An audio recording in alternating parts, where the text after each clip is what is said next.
Electronic configuration जो है, इसका मतलब क्या है? सबसे पहले तो इलेक्ट्रॉनिक कॉन्फ़िगरेशन में हमने डिस्कस करना होता है डिस्ट्रीब्यूशन ऑफ इलेक्ट्रॉन्स इन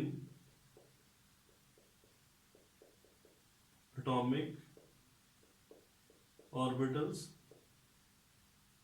और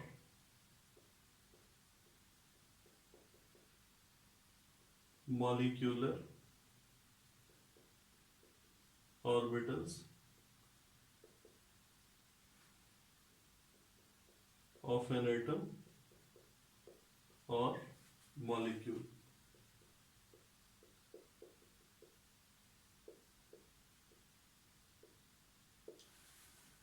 एटॉमिक ऑर्बिटल्स के बारे में तो आपको आइडिया है। अगर आप मॉलिक्यूलर ऑर्बिटल्स के बारे में नहीं जानते तो सिर्फ इसका अभी फिलहाल जिक्र यहाँ पे काफी है। तो डिस्ट्रीब्यूशन हमने डिस्कस कर दी है, इलेक्ट्रॉन्स किस तरह से डिस्ट्रीब्यूटेड है डिफरेंट एटॉमिक ऑर्बिटल्स में। जाहिर सी बात है, जब ऑर्बिटल्स में डिस्कशन हो जाएगी तो सबशेल्स और ऑर्बिट्स में तो खुद ही डिस्ट्रीब्यूशन डिस्कस हो जाएगी। तो इनकी डिस्ट्रीब्यूशन को स्टडी करना that is called as the electronic configuration. कुछ रूल्स हैं इलेक्ट्रॉनिक कॉन्फ़िगरेशन के मतलब। जिस तरह फर्स्ट रूल जो हम लोग डिस्कस करेंगे that is n plus L rule. अब ये n प्लस एल रूल जो है ये हमें क्या बताता है? बड़े ध्यान से ये बात सुनिएगा। ये हमें बताएगा एनर्जी ऑफ सबशेल। अब शायद आप ये सोच रहे होंगे, अभी थोड़ी देर पहले तो कहा था energy of subshell is directly proportional to n. अब बड़े गौर से ये बात सुननी। अगर हमारे पास सबशेल की नेचर चेंज ना हो रही हो, शेल चेंज हो रहा हो, तो फिर सिर्फ एन देखा जाता है। 1s 2s 3s 4s। S नहीं चेंज हो रहा, सबशेल नहीं चेंज हो रहा, नेचर ऑफ शेल चेंज हो रही है। तो सबशेल सेम रहे, शेल नंबर चेंज होता रहे, तो फिर सिर्फ एन से ही काम चल जाता है हमारा। लेकिन अगर इस तरह से हो रहा हो कि एक तरफ 1s हो और दूसरी तरफ 2p हो, अब यहां पे क्या होगा? यहां पे सबशेल भी चेंज हो गया और शेल भी चेंज हो गया। तो यहां पे n की वैल्यू अकेली हमारी हेल्प नहीं कर सकती। समटाइम्स इस तरह से होता है, मसलन 2p और 2s। अब देखें यहां पे शेल क्या है, सेम है, लेकिन सबशेल क्या हो गया? चेंज हो गया। तो यहां पे भी हमें किसका सहारा लेना पड़ेगा? n प्लस एल वैल्यू का। एल आप जानते हैं एजीम्यूथल क्वांटम नंबर को कहा जाता है। तो अगर तो हमारे पास शेल चेंज हो लेकिन सबशेल चेंज ना हो, सिर्फ एक सिंपल सिचुएशन है, सबशेल चेंज नहीं होना चाहिए, तो फिर n की वैल्यू ही काफी है। लेकिन अगर शेल और सबशेल दोनों चेंज हो रहे हैं या सिर्फ सबशेल चेंज हो रहा है, तो फिर हमें n की वैल्यू नहीं, फिर कौन सी वैल्यू देखनी पड़ेगी? n प्लस एल वैल्यू देखनी पड़ेगी। अब n plus l value rule के मुताबिक जो n प्लस एल वैल्यू है that is directly proportional to energy. यानी जिसका n प्लस एल वैल्यू ज्यादा होगी उस सबशेल की एनर्जी भी ज्यादा होगी। फर्ज करें कि हमारे पास कोई से दो ऐसे सबशेल आ जाते हैं जिनकी n प्लस एल वैल्यू क्या होती है?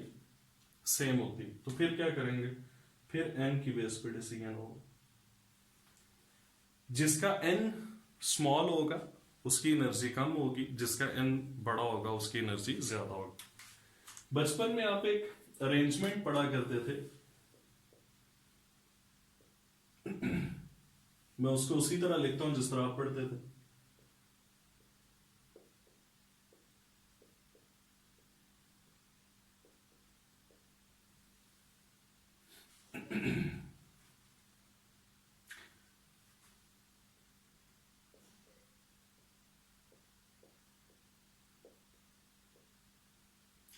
आप ये पढ़ा करते थे शायद school school, public school, public school, divisional public school, divisional public school, federal divisional public school, federal divisional public school. ये जो सारे मैंने सब शेल लिखे हैं ये नीचे आने चाहिए थे इससे, लेकिन मेरे पास क्योंकि स्पेस नहीं थी इसलिए मैंने यहाँ पे लिखे भाई। एस क्योंकि फर्स्ट से स्टार्ट हो जाता है पहले शेल से, तो 1s 2s 3s 4s 5s 6s और ये 7s। P कहां से स्टार्ट होता है 2 से, तो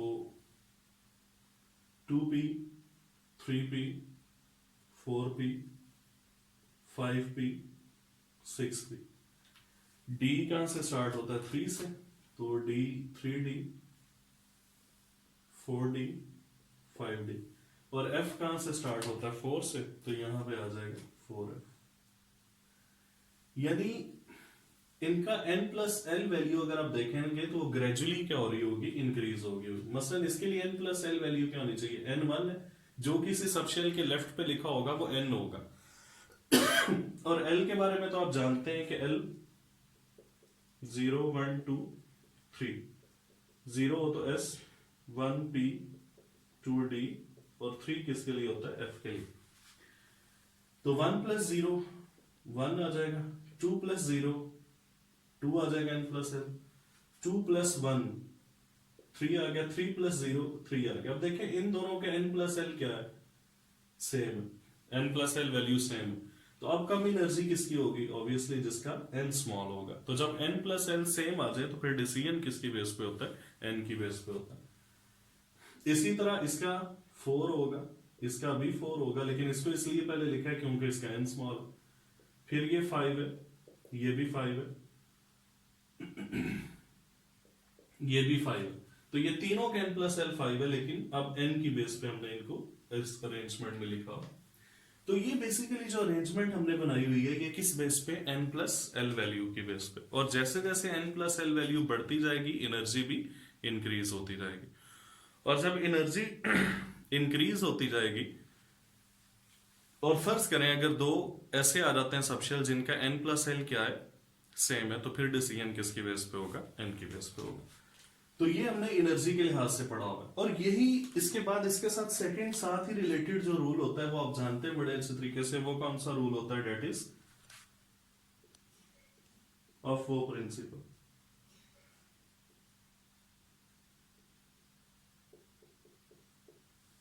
ये n+l के साथ रिलेटेड किस तरह से, अब वो बेसिकली किसी साइंटिस्ट का नाम नहीं है, बल्कि ये एक जर्मन वर्ड होता है जिसका मतलब होता है कंस्ट्रक्शन या बिल्डिंग अप।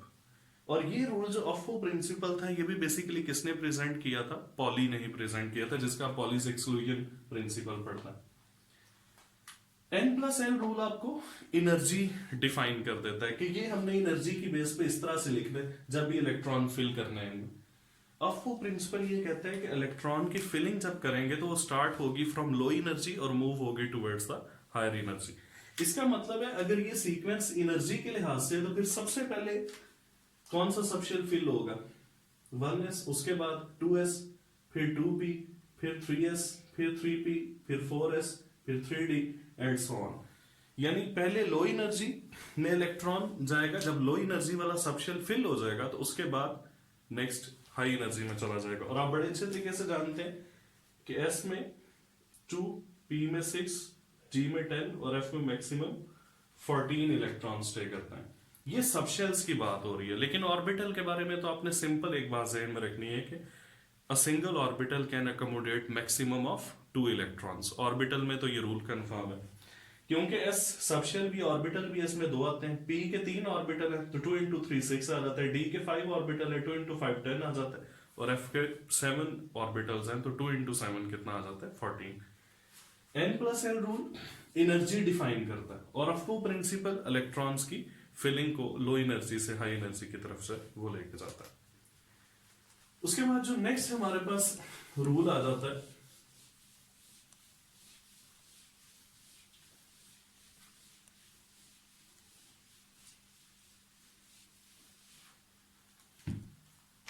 वो कौन सा है, that is Pauli's exclusion principle. Pauli's exclusion principle ये कहता है किसी भी एटम में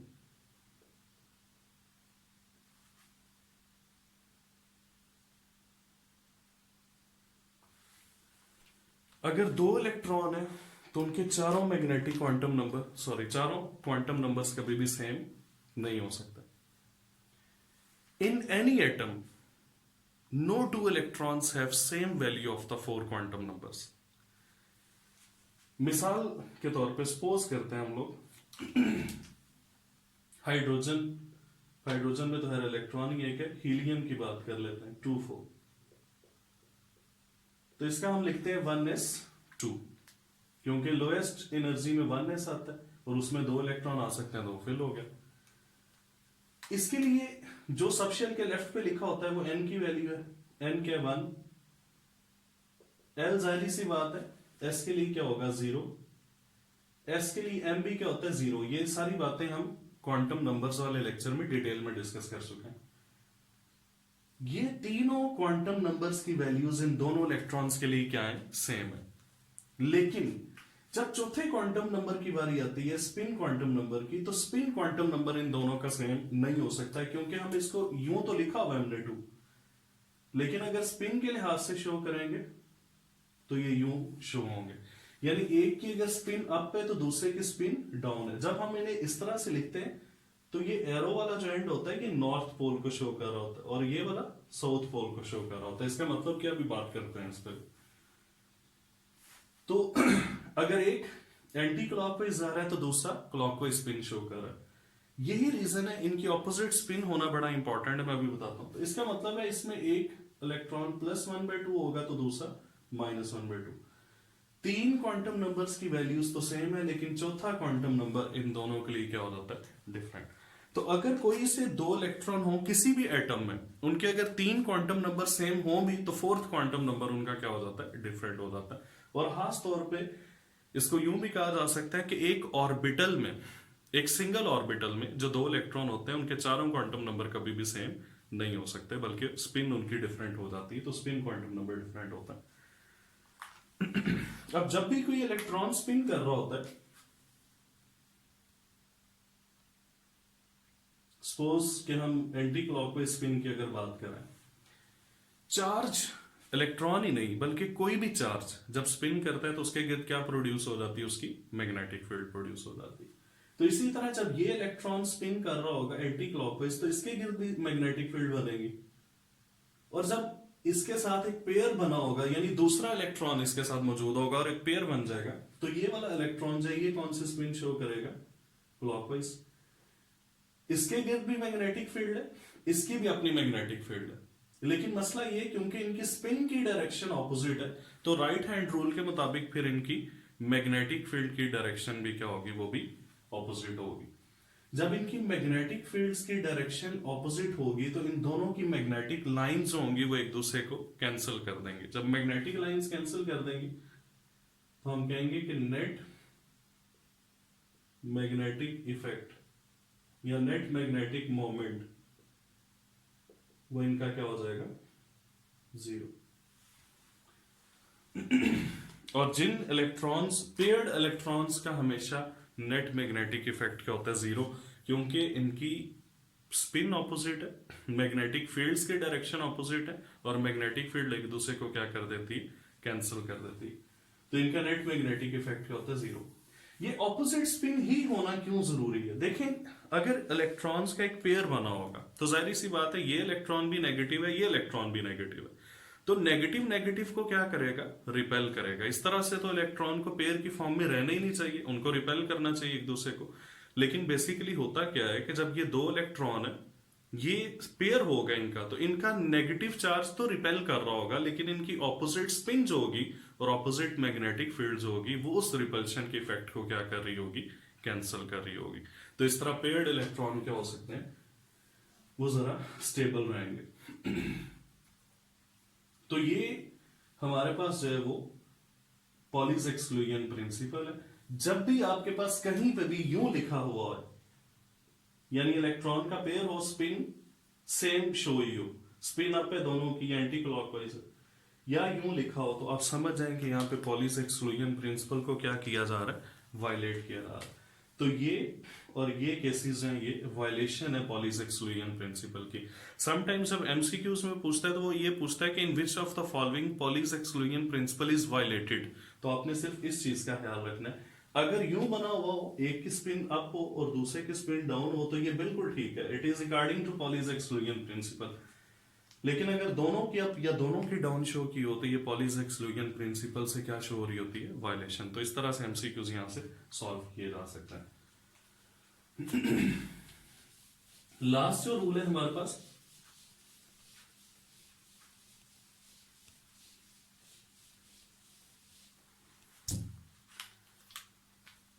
वो है जी Hund's rule of maximum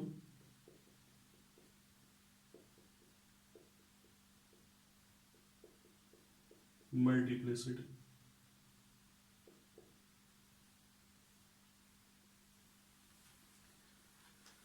Hund's rule क्या कहता है? According to Hund's rule, if more than one degenerate orbital is available and you are required to place the electron, then the electrons will be placed in the different orbitals with same spin rather than putting them in the same orbital with opposite spin। तेजी से बोल गया, चले explain करते हैं इसको। Suppose करेंगे हमारे पास कार्बन है 612। स्कूल के मुताबिक पहले ये लिख लेते हैं 1s 2s 2p। लेकिन अगर इसको यूं लिखेंगे तो फिर तो हुंड्स रूल नहीं समझ आने वाला, बिकॉज हुंड्स रूल सबशेल्स के लिए नहीं, ऑर्बिटल्स के लिए। तो हमें इसको यूं लिखना पड़ेगा 2px 2py and 2pc। Electron पहले लो एनर्जी में फिल करने हैं, तो यहां पे इलेक्ट्रॉन 2 आ जाएंगे ऑपोजिट स्पिन के साथ, फिर यहां पे 2 इलेक्ट्रॉन्स आ जाएंगे ऑपोजिट स्पिन के साथ, 4 इलेक्ट्रॉन हो गए। अब हमारे पास कितने इलेक्ट्रॉन बच गए? 2। पहला केस तो ये, इन दोनों को यहां पे रख दिया था। अगर इन दोनों को यहां पे रख दिया तो हुंड्स रूल भी क्या हो जाएगा? वायलेट हो जाएगा, क्योंकि हमारे पास कितने डीजेनरेट ऑर्बिटल्स अवेलेबल हैं? 3। जब 3 डीजेनरेट ऑर्बिटल्स अवेलेबल हैं और 2 इलेक्ट्रॉन्स को इनमें रखना है, तो मैंने ये कहा था, अब मैं जरा स्लो बोलता हूं उसको। According to Hund's rule, if more than 1 degenerate orbital is available, यहां पे 3 available, and electrons are to be placed in them, आपने उनमें इलेक्ट्रॉन रखने, electrons will be placed in different orbitals with same spin, यानी electrons को different orbitals में रखेंगे same spin के साथ, rather than putting them in the same orbital with opposite spin। यानी ऐसा नहीं करेंगे जैसे मैंने पहले किया था कि सेम ऑर्बिटल में ऑपोजिट स्पिन के साथ रख दिया जाए, बल्कि डिफरेंट ऑर्बिटल्स में सेम स्पिन के साथ रखा जाएगा इनको। तो ये नोटेशन बिल्कुल ठीक है अकॉर्डिंग टू हुंड्स रूल। लेकिन अगर इसको भी यहां पे रख दिया जाता ऑपोजिट स्पिन के साथ और इन दोनों को 0 यानी एम्प्टी छोड़ दिया जाता, तो ये गलत होता हुंड्स रूल के मुताबिक। अब हुंड्स रूल जो है वो क्यों हमारे लिए इतना जरूरी है? क्योंकि हुंड्स रूल वैलेंसीज को जस्टिफाई करता है एटम्स की। अगर मैं इसको यूं लिख देता, यानी यूं बना देता, तो ग्राउंड स्टेट में भी आप देख रहे हैं कि कोई अनपेड इलेक्ट्रॉन ना मिलता आपको, ये दोनों तो एम्प्टी होता है, कोई अनपेड इलेक्ट्रॉन ना मिलता आपको कार्बन के अंदर। Number of unpaired electron in an atom that is called as valency. तो जब कोई अनपेड इलेक्ट्रॉन ही नहीं है, तो ग्राउंड स्टेट में फिर इस स्टेट में यानी कार्बन को क्या होना चाहिए? इसकी वैलेंसी 0 होनी चाहिए। लेकिन हम सब जानते हैं कि ग्राउंड स्टेट में कार्बन की वैलेंसी 2 होती है। तो उसको 2 को जस्टिफाई करने के लिए एक इलेक्ट्रॉन यहां पे होना जरूरी है। तो अब यहां पे जस्टिफाई हो रहा है कि इसकी वैलेंसी क्या है? वो 2 है। हर एटम पे हुंड्स रूल अप्लाई नहीं हो सकता। हुंड्स रूल तब अप्लाई होगा जब डीजेनरेट ऑर्बिटल भी एक से ज्यादा हो और इलेक्ट्रॉन्स भी उनमें प्लेस करने हो। मिसाल के तौर पे नाइट्रोजन है, फ्लोरीन है, नियोन है, सोडियम,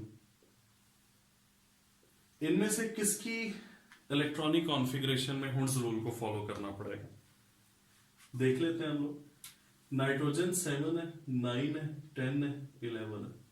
नाइट्रोजन की कॉन्फ़िगरेशन लिखेंगे तो 1s 2s 2px 2py और 2pz। तो 2 इलेक्ट्रॉन 2 4, अब 3 इलेक्ट्रॉन है और 3 ही डीजनरेट ऑर्बिटल है, तो हुड्स रूल के मुताबिक इनको अलग-अलग ऑर्बिटल्स में सेम स्पिन के साथ रखा जाएगा।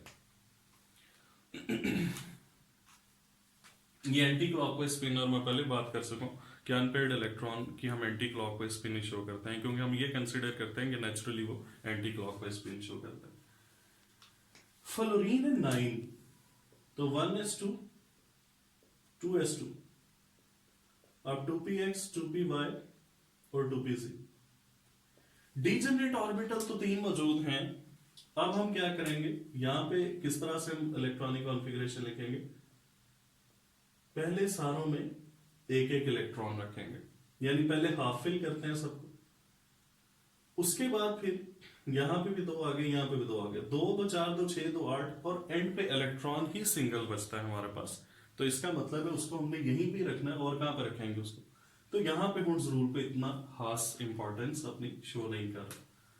इसी तरह नियोन है, तो नियोन 10 होता है। अब 10 में क्या होगा, ये सेम, ये भी सेम, यहां पे भी सेम, यहां पे भी सेम, और ये 2pz क्या हो जाएगा, 2 हो जाएगा। तो इसमें भी हुड्स रूल नहीं।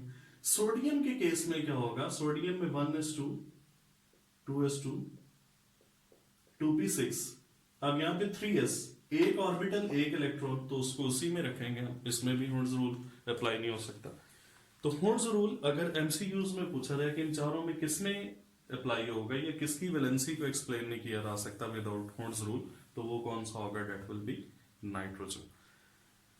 ये हमारे पास Hund's rule of maximum multiplicity है। इन सारे रूल्स को जहन में रख के हमने इलेक्ट्रॉनिक कॉन्फ़िगरेशन जो है वो लिखनी होती है। अब यहां पे मैं आपको एक बात बताता चलूं कि ये सारे रूल बिल्कुल नॉर्मली चल रहे होते हैं।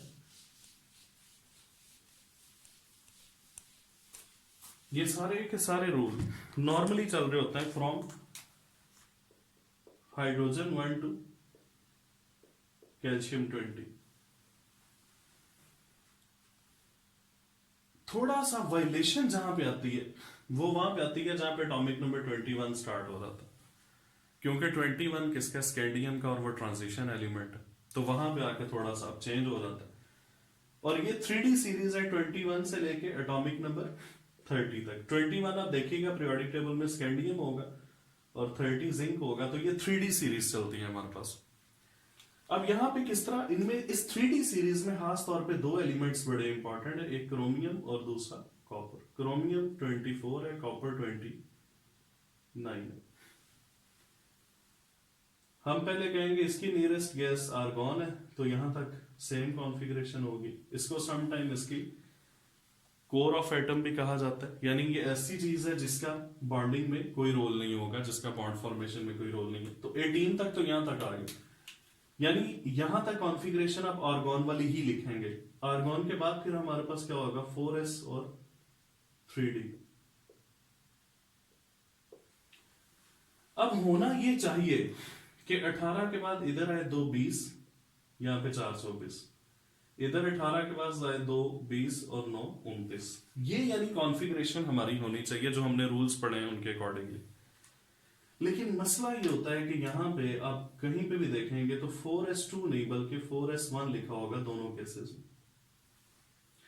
और ये 4 नहीं लिखा होगा बल्कि इसको 5 और इसको 10 लिखा होगा। तो ये किस रूल की वायलेशन हमने की है यहाँ पे, ऑफ प्रिंसिपल की। वो ये कहता था कि पहले लो एनर्जी वाले फिल करें फिर हाई एनर्जी की तरफ जाएं। तो उस रूल के मुताबिक तो पहले इन 4s को फिल होना चाहिए था ना, इनमें 2 इलेक्ट्रॉन आने चाहिए थे, फिर इलेक्ट्रॉन आगे जाने चाहिए थे, लेकिन आपने इनको तो फिल किया नहीं, हाफ छोड़ के आगे इलेक्ट्रॉन ले गए आप। तो जब आप हाफ छोड़ के आगे इलेक्ट्रॉन ले जाएंगे तो आपने अफको प्रिंसिपल से क्या किया, डेविएट कर गए आप। तो पहली बात आपने ये जहन में रखनी है कि कॉपर और क्रोमियम इनकी कॉन्फ़िगरेशन को जहन में रखना है, खासतौर पर एफएससी लेवल तक, कि ये वायलेशन शो करते हैं किससे, अफको प्रिंसिपल से। अब ऐसा क्यों है, बिकॉज हम जब भी देखेंगे किसी बुक में पढ़ेंगे तो हम ये पढ़ेंगे कि कॉपर और क्रोमियम की कॉन्फ़िगरेशन इसलिए इस तरह से लिखी हुई है because that is their stable electronic configuration. ये इनकी स्टेबल इलेक्ट्रॉनिक कॉन्फ़िगरेशन। अच्छा, स्टेबल किस तरह से, अब स्टेबल इस तरह से है कि ये दोनों s जो है ये यहां पे क्या है, हाफ फील्ड है। अगर ये दोनों S2 होते तो ये कंप्लीट फील्ड होता है, लेकिन फिर 3D4 होता, और 3D4 अगर होता तो ना ये हाफ फील्ड होता ना ये कंप्लीट फील्ड होता, लेकिन इस वक्त ये हाफ फील्ड है। और ये 3D अगर यहां पे 2 कर देते, यहां पे 9 करना पड़ता, जब 3D 9 होता तो ना वो कंप्लीट होता ना वो हाफ होता, बल्कि वो under the process of completion होता। लेकिन 10 में क्या है, वो 3D क्या हो चुका है, कंप्लीट हो चुका है। इसका मतलब ये हो गया, बताना मैं ये चाह रहा हूं कि कोई भी सबशेल उस वक्त ज्यादा स्टेबल होता है जब वो हाफ फिल्ड हो या वो कंप्लीट हो। इसकी रीजन जानना एफएससी लेवल तक तो इंपॉर्टेंट नहीं होता, लेकिन कुछ लोग ये भी जानना चाहते हैं, तो उनके लिए हम थोड़ा सा बता देते हैं कि ये ऐसा क्यों है। यानी कोई भी सबशेल हाफ फिल्ड हो या कंप्लीट फील्ड हो तो उसकी स्टेबिलिटी ज्यादा क्यों होती है। इसकी 2 रीजन है। पहले नंबर पे सिमेट्री। सिमेट्री का मतलब है इलेक्ट्रॉनिक डिस्ट्रीब्यूशन बड़ी सिमेट्रिकल होती है जब हाफ फील्ड हो या कंप्लीट फील्ड हो। और जहां पे भी इलेक्ट्रॉनिक कॉन्फ़िगरेशन सिमेट्रिकल हो वहां पे, बल्कि जहां पे भी सिमेट्री हो वहां पे हाई स्टेबिलिटी होती है। फर्ज करें ये 3 डीजेनरेट ऑर्बिटल है पी के। अब इनको बिल्कुल यूं कंसीडर कर ले, मैं एक और भी शो कर देता हूं यहां पे, ये भी 3 डीजेनरेट ऑर्बिटल है पी के। अब यूं समझ लें कि ये 3 कमरे हैं, एक एक मैट्रेस पड़ा हुआ है वहां पर, 3 लोग हैं फर्ज करें, पहले हमारे पास 3 लोग हैं, तो 3 लोगों की बेहतरीन डिस्ट्रीब्यूशन उन 3 कमरों में क्या हो सकती है, सारों को एक एक मैट्रेस पे लेटा दें, उन्हें क्या जाएंगे यशीमर। ये सबसे अच्छी सिमेट्रिकल डिस्ट्रीब्यूशन होगी। लेकिन अगर आप यूं करें कि 3 है,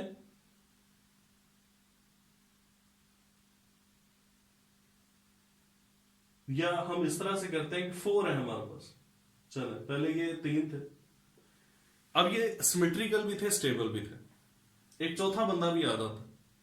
अब जब चौथे बंदे को आप इस पे इसी के साथ एडजस्ट करेंगे तो ये तो तंग हो जाएगा, तो जो पहले स्टेबिलिटी आई थी वो किसकी तरफ मूव करेगी, अनस्टेबिलिटी की तरफ। अच्छा, एक तो ये तंग हो रहा होगा, और दूसरे नंबर पे ये इनको देख के जेलस हो रहा होगा कि क्या सुकून से कल्ले कल्ले लम्बे पाए हुए हैं और इंजॉय कर रहे हैं।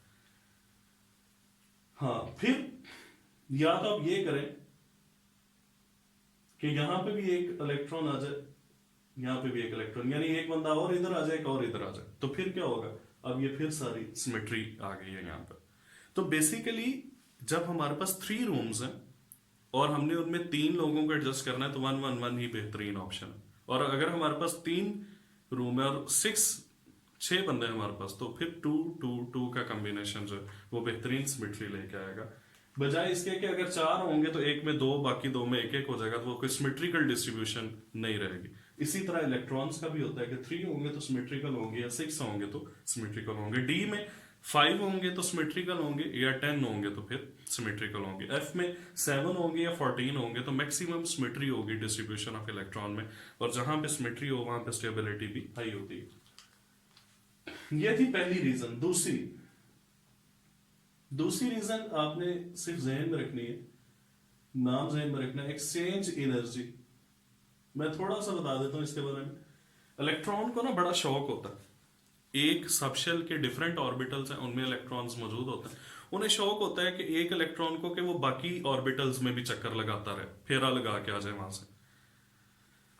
तो अब एक इलेक्ट्रॉन जो है वो जब बाकी ऑर्बिटल्स में जाएगा और एक्सचेंज करते रहेंगे इलेक्ट्रॉन्स पोजीशन, ये बिल्कुल इस तरह है जैसे यहां पर भी मैंने एग्जांपल दी कि 3 बंदे 3 कमरों में, तो एक उठ के एक दूसरे वाले के कमरे में आ जाता है, दूसरे वाला उठ के पहले वाले के कमरे में चला जाता है, फिर तीसरे वाला जो है वो भी अपनी पोजीशन एक्सचेंज करता रहता है। इस तरह इलेक्ट्रॉन्स भी करता है। इलेक्ट्रॉन्स एक सबशेल में जो होते हैं ऑर्बिटल्स में इलेक्ट्रॉन, वो कोशिश करते हैं कि चक्कर ही लगाते रहे इधर उधर, इसको कहा जाता है एक्सचेंज। जब वो चक्कर लगाते हैं इलेक्ट्रॉन्स एक दूसरे की एनर्जी भी फिर क्या करते हैं, एक्सचेंज करनी पड़ती है उन्हें, और जितनी मैक्सिमम एक्सचेंजेस होंगी, जितनी मैक्सिमम एक्सचेंज एनर्जी होगी, उतना मैक्सिमम स्टेबिलिटी होगी। और मैक्सिमम एक्सचेंजेस कब होती हैं? मैक्सिमम एक्सचेंजेस उस वक्त होती हैं कि जब या कोई सबशेल हाफ फिल्ड होगा या वो कंप्लीट फील्ड होगा, तो उसके ऑर्बिटल्स के दरमियान इलेक्ट्रॉन्स क्या करते रहेंगे? अपनी पोजीशन एक्सचेंज करते रहेंगे। तो एक्सचेंज एनर्जी भी मैक्सिमम होगी, तो स्टेबिलिटी भी मैक्सिमम। तो वापस आते हैं यहाँ पे, ये दो एलिमेंट्स इनको जहन में रखना है, क्रोमियम एंड कॉपर। अब यहाँ पे एक और भी मसला है ट्रांजिशन एलिमेंट्स में, इसी में एग्जांपल देके समझा देता हूँ। फर्ज करें कि वो कहता है कि नहीं, क्रोमियम का आयन प्रोड्यूस करें Cr पॉजिटिव। अब इलेक्ट्रॉन कहां से निकालना है? गौर से सुनिएगा। N+L रूल ने ये कहा था कि 4s की एनर्जी कम है, 3d की ज्यादा है, क्योंकि इसका N+L 4+0 4 है, इसका 3+2 5 है। तो ये 5 इलेक्ट्रॉन हाई एनर्जी वाले हैं, ये कम एनर्जी वाले, क्योंकि आपने from low to high energy distribution की हुई है। तो फिर इलेक्ट्रॉन कहां से निकलने चाहिए? ये हाई एनर्जी वाले निकलने चाहिए ना, लेकिन आप इस 4s वाले इलेक्ट्रॉन को निकाल देते हैं। इसी तरह यहां पे अगर कॉपर का मोनोपॉजिटिव आयन बनाना हो तो इस यहां पे कौन सा रूल अब अजीब उसमें यानी खिचड़ी पक गई है, वो ये है कि N+L रूल ये कह रहा था कि लो एनर्जी से हाई एनर्जी में इलेक्ट्रॉन यानी फिलिंग करनी है अफवो प्रिंसिपल के मुताबिक, और N+L ने एनर्जी डिफाइन कर दी थी। अब 4s की एनर्जी कम है, 3d की ज्यादा, इधर 4s की कम है, 3d की ज्यादा। तो इलेक्ट्रॉन जब निकालने हैं तो वो उस इलेक्ट्रॉन को निकाल देना जिसकी एनर्जी कम है, हालांकि निकालना तो उसको चाहिए जिसकी एनर्जी ज्यादा है, उसको रिमूव होना चाहिए ना पहले। तो यहाँ पे ये उस N+L रूल से भी थोड़ा अजीब ही चक्कर हो जाता है कि आपने लो एनर्जी वाले इलेक्ट्रॉन को निकाल दिया जबकि हाई एनर्जी वाले आराम से अपने एटम में बैठे हुए। तो इसको याद करने का एक सिंपल तरीका मैं आपको बताता हूँ कि आपने ये ज़हन में रखना है, क्योंकि एफएससी लेवल तक आमतौर पे 3D सीरीज को ही डिस्कस किया जाता है, 4D 5D सीरीज नहीं आती। आपने ये ज़हन में रखना है कि जब भी ट्रांजिशन एलिमेंट आपके सामने आएगा तो आपने पहले इलेक्ट्रॉन कहाँ से निकालने हैं? S से, और फिर इलेक्ट्रॉन कहाँ से निकालने हैं? D से। अब सपोज कि अगर वो मुझे ये कहता कि नहीं जी क्रोमियम +2 बनाए, तो फिर मुझे यहां से भी एक इलेक्ट्रॉन निकालना पड़ता, ये 4 हो जाता। कॉपर +2 बनाना होता तो ये 9 हो जाता। तो ये इस तरह से भी यहां पे जब आयोनाइजेशन होती है तो वहां पे भी थोड़ी सी गड़बड़ हो जाती है, लेकिन ये कुछ हद तक समझ में भी आने वाली बात है, वैसे इतनी भी ज्यादा गड़बड़ नहीं है, परेशान होने वाली बात नहीं। देखिए फोर्थ शेल है, ये थर्ड शेल है, तो फोर्थ शेल कौन सा है? वैलेंस शेल है ना, जबकि third shell inner to the valence shell यहाँ पे। तो पहले इलेक्ट्रॉन वैलेंस शेल से ही निकालने चाहिए। ये एक लॉजिक मैं ऐसे ही दे रहा हूँ जिसके हक में है कि पहले इलेक्ट्रॉन S में से निकलने चाहिए, लेकिन जो पहले मैंने एनर्जी वाली बात की है वो इसके अगेंस्ट चली जाती है। तो ये हमारे पास जो है ये क्रोमियम और कॉपर का केस है। इसमें ये ज़हन में रखना है कि सबशेल हाफ फिल और कंप्लीट सबसे ज्यादा स्टेबल होते हैं। उसकी ये दो रीजंस हैं, और ये हमने क्यों किया ऐसा कि 2 4 नहीं था 1 5 किया था, और इधर 2 9 नहीं बल्कि 1 10 किया था, ताकि इनकी स्टेबल इलेक्ट्रॉनिक कॉन्फ़िगरेशन लिखी जा सके।